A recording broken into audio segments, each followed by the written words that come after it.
Welcome back to Steel City Sports. So today we're going to be doing our official predictions for the first round of the NBA playoffs. I know I'm a little late with this one. There's already been a game played thus far between the Cavs and the Magic. The Magic basically shit themselves from behind three. We'll be talking about that game and all these games in our recap, but better late than never. My schedule was kind of weird this week, but I still wanted to get my predictions out. So let's get into them right now. All right, so starting in the Eastern Conference, we have the Boston Celtics as the 1 seed playing the 8-seeded Miami Heat team.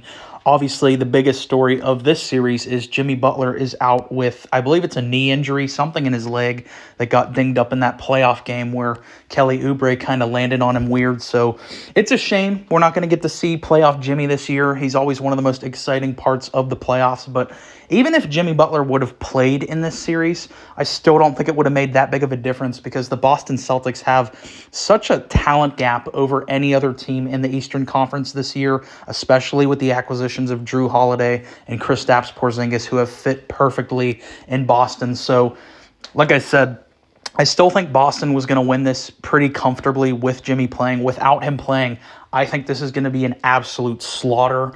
And there's a reason why a lot of people are predicting this to be a sweep.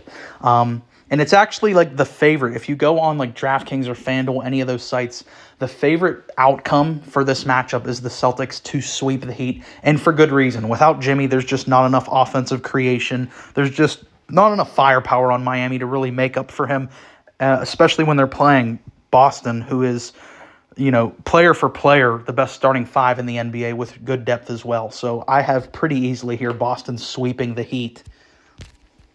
And next for our 2-7 matchup, we have the New York Knicks playing the Philadelphia 76ers in a fascinating matchup because, I think both of these teams at full health are good enough to be conference final or even maybe NBA final level teams. So we're getting a really good matchup here. Obviously, Philly, when fully healthy, is a top 3 team, I think, in the Eastern Conference. They obviously fell due to Embiid's injury. He would have easily won his second MVP this year had he stayed healthy. He was playing better this year than his actual MVP year. And then the Knicks, they are just, you could argue, the deepest team in the NBA. Like, they are perfectly constructed to fit Tom Thibodeau's system. You got the Villanova guys, you got OG Anunoby, you got Mitchell Robinson. Like, they just have so many good players that fit their system perfectly. And it comes down to the matchup. There's really 2 major X factors. Number one, the clear one, is how healthy is Joel Embiid? He even admitted before that play-in game against the Heat that he's not playing at 100% health. And also, I think the other big X factor in this game is the absence of Julius Randle for the New York Knicks. How much is that going to take a toll on this team in a 7-game series, especially whenever he provides such a big offensive load for this team? Now, like I said, the Knicks are one of the deepest teams in the NBA. So if any team can make up for losing one of their better players, it would be the New York Knicks. Have guys step up in that role. I think this is honestly going to be one of the best series of the first round, and I'm picking the Philadelphia 76ers to win this in 7 games. I think it's going to be an absolute battle. It's going to be tough for whatever team comes out of this series. They're going to come out with scars, but for me, it comes down to Joel Embiid, and at full health is one of the 3 best players in the NBA. And even when we saw him at a lesser version of himself, he's still one of the best players on the planet. So give me the Sixers here simply for Joel Embiid. And for our 3-6 matchup in the Eastern Conference, we have the Milwaukee Bucks versus the Indiana Pacers. And this series, I think, might be one of the most difficult to predict just because of the fact that Giannis Antetokounmpo is injured and is at least missing game 1. I don't know if it's been confirmed or not, if he's playing in, games 2, 3, or whatever. But the fact that Giannis's health is up in the air, that right there already worries me. Number 2 is the fact that the Bucks have had such a weird year this year. Number 3 is the fact that Doc Rivers is the head coach, and we've seen Doc Rivers have countless talented teams and consistently just shit his pants come playoff time, get completely outcoached by far less talented teams time after time in the playoffs. So those 3 big things right there really worry me. I don't know if the chemistry's there just quite yet, just because they've had such a weird year. Their best player, we don't even know if he's going to play in this series. And on top of that, they have a head coach that has consistently failed in the playoffs with really talented teams. So I just don't know, And Damian Lillard, one positive thing to point to for the Milwaukee Bucks is the fact that when Giannis was out, the Bucks were 8-2 when Giannis missed games this year, and Damian Lillard really stepped up in those games. So I really don't know. I could see this going either way. Like if Giannis doesn't play, this goes for the Pacers. My thing is, I think we're gonna know by game one how the series is going to go. Like, if the Bucks are able to like keep it close and stay in it without Giannis, then I have confidence in the Bucks. But if they just get like bludgeoned without Giannis there, it's going to really tell you a lot about the Milwaukee Bucks. So I'm going to give the Bucks the benefit of the doubt simply for the fact that they have the high-end talent. Damian Lillard at his peak right now is still, I think, a better player than Tyrese Halliburton. That might be a controversial take. I don't know. And I'm also banking on the fact that Giannis will be back in this series. So I'm going to go with the Bucks in 6. And for our 4-5 matchup in the East, we have the Cleveland Cavaliers taking on the second youngest team in this playoff bracket, second only to OKC, the Orlando Magic. So I have the Cavs winning this one in 5 games. I kind of got a cheat on this one because I've already seen game 1. I'm recording this video right after game 1 of this series. And I was initially going to give the Magic, I was going to make it go Cavs in 6. But after that performance I saw the Magic give in game 1, definitely discourages me. The fact that no one outside of Paolo Banchero was really able to step up. And on top of that, their 3-point percentage was dreadful, and that was really my biggest concern of the Magic. There were 2 major concerns for me going into this series for Orlando. Number 1 was just the experience. Like we just said, they're the second youngest team in the playoffs. And number 2 was their 3-point percentage. They're not known as a great three-point team. Like, they had a really good defense this year, but their offense was stagnant. And like I said, in game 1, Paolo Banchero was really the only consistent offensive piece. So Cleveland, I just think they're all around a better team. They have better talent. They have the best player in this series, and they have more playoff experience overall. So give me the Cavs in 5. No knock on the Magic, They definitely overachieved this year. They're going to go on to build on this. They will be back for years and years. But at least for this matchup, I had the Cavs handling their business pretty soundly, winning in 5 games. Now we take a look at the Western Conference, our 1-8 matchup being the Oklahoma City Thunder as the 1 seed, taking on the 8-seeded New Orleans Pelicans. And interesting enough, we have a really similar comparison to the Eastern Conference 1-8 matchup in that the 8 seed on both sides is missing their best player that got injured in the play-in game. So I find that an interesting comparison. The fact that Zion is out, I've heard no news as to a timetable return for Zion. Maybe he could be back if the series does go long, but I don't see it going long. I have the OKC Thunder winning this in 5 games. They just have the better high-end talent. They've been an incredible team this year. The jump they've had. SGA has been the most consistent scorer in the NBA this year with the most 30-point games out of anyone in the NBA. For me, he should have won the MVP this year, especially leading the youngest team to the 1 seed in a bloated Western Conference. So, I do have some worries as the playoffs go on for SGA, especially in his a big part of his game is getting to the free throw line. And we always talk about how these stars who rely on getting to the free throw line kind of take a decline in the playoffs, like James Harden. That was always the thing with him.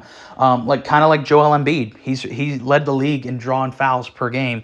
So with SGA, that's one thing. I don't think it's going to affect him quite as well, though, just because he's so gifted. He's such a outlier at the point guard position for his size and his frame. So he's one of the guys that I'm really the most excited to see in this playoff run, because we've seen SGA in the playoffs, but never as the lead guy. And I think that he's going to have a really good series here. I have the OKC Thunder winning this in 5 games. Could be different if Zion's playing, but as of now, I've heard nothing on a Zion return. For the 2-7 series in the Western Conference, we have a fascinating matchup, a rematch of last year's Western Conference final with the 2-seeded Denver Nuggets taking on the 7-seeded Los Angeles Lakers. I have the Nuggets winning this series in 5 games. I wanted to say a sweep again because they're essentially like the same teams. I know the Lakers do have a couple injuries, especially to Jared Vanderbilt, who I still see as one of the best versatile role players in the league.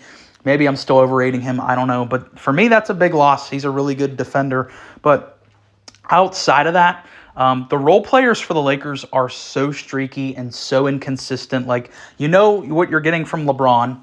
He's incredible. He's still one of the best offensive engines in the NBA. But Anthony Davis, especially with his inconsistencies on the offensive side of the ball, that's not very reliable. D'Angelo Russell is one of, if not the most streaky players in the entire NBA. Austin Reeves as well, Rui Hachimura as well. I just can't rely on the Lakers role players like I can with the Denver Nuggets. On top of the Nuggets having better role players, they have the best player in the NBA right now, the reigning Finals MVP, Nikola Jokic. You know, Jamal Murray is one of the best playoff performers in the NBA right now. So for me, I think Denver, they just have such overwhelming talent. They have the advantage in the talent department. You know, outside of the Lakers' two top players, there's a significant drop-off, whereas I feel the Nuggets are more of a well-rounded team. So I think it's going to be pretty similar to the result that happened in last year's Western Conference Finals. It was a competitive sweep. You know, the Lakers were competitive in all those games. So I'll respect LeBron. I'll give him a game. I think he'll get one here. But the Nuggets, I think, are pretty easily going to handle the Lakers. For all the other series, I feel like I have kind of a good sense of what direction it's going to go in.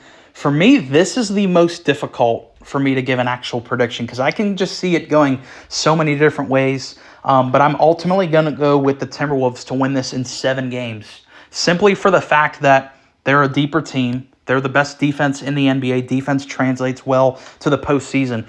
And for the Phoenix Suns, I've been saying this, you know, ever since they assembled their quote-unquote big three, is that it's just no longer a winning recipe in the NBA. When's the last time we saw a big three trio have long-term playoff success? You know, you'd probably have to go all the way back to 2013 when the Miami Heat won the championship with their big three. And clearly this Phoenix Suns big three is nowhere near the level of that big three.